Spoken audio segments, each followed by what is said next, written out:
Hi mga bi, ayan, magluluto po tayo ng adobong manok with chili. So, ayan na nga po mga bi, at ito po ang ating ingredients. Garlic, onion, potato, syempre chili, at chicken.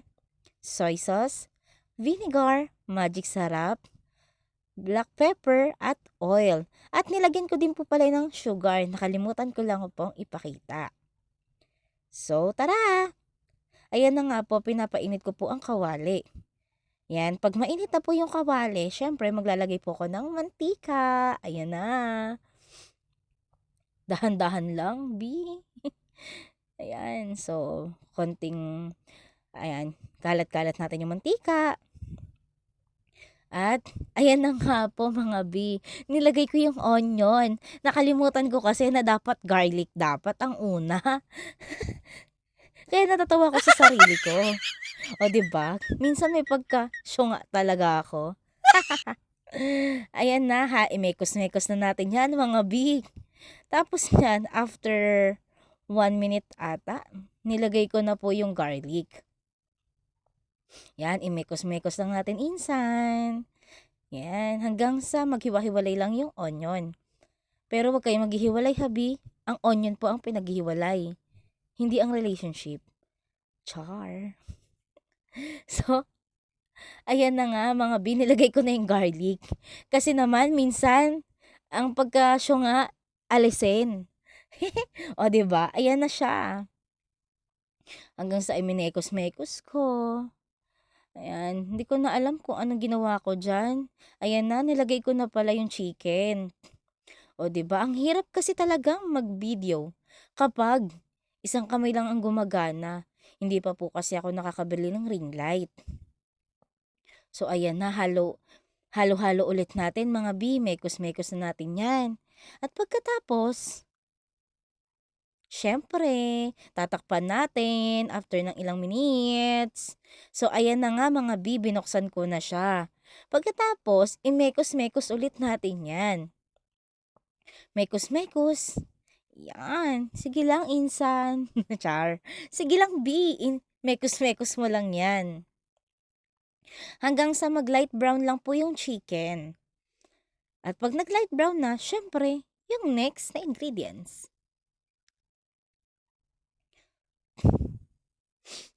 So, ayan na po mga B, tinakpan ko na po siya ulit. Nung tinakpan ko ulit, ayan na po. Parang nagla-light brown na kasi siya. Pero iminekos-mekos ko pa rin po. Mekos-mekos lang natin yan mga B. Actually mga B, hindi talaga ako marunong magluto. Pero dahil solo tayo sa buhay at buhay OFW, kailangan natin matuto. 'Di ba? Tapos niyan, yan, nilagyan ko na nga po ng soy sauce. O 'di ba hindi ako mapakali.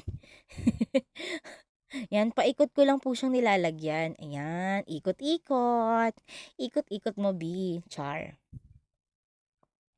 Ayan, hanggang sa nilagyan ko din po yan ng, syempre, mekos-mekos muna.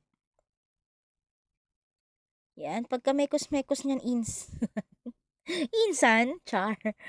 Pagkatapos niya, nilagyan ko ng vinegar. O, 'di ba? Hindi talaga ako mapakali. Konti lang nilagay ko. Tama na 'yon. Dalawa lang naman kaming kakain. Kasi bibigyan ko din po yung kaibigan ko. So, ayan na nga po, nilagyan ko na ng water. O, 'di ba?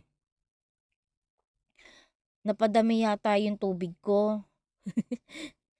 Sana tinolang manok na lang, no? Paano kasi? Parang natakam ako sa sabaw. Pero trip ko talaga kasi mag-adobo, mga B. At ayan na nga, kumulo na siya.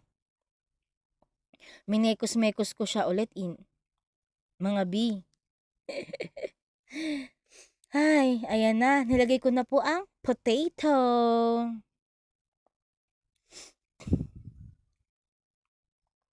Minekos-mekos ko po ulit, mga B. Mahilig talaga ako magmekos-mekos eh. At ayan na nga, nilagyan ko po ng asukal. Asukal na po yan mga B. It's a sugar. Yan. Mahilig po kasi ako maglagay talaga ng sugar pag nagluluto po talaga ako. At ayan naman po ang magic sarap. Yan. Mekos ko ulit.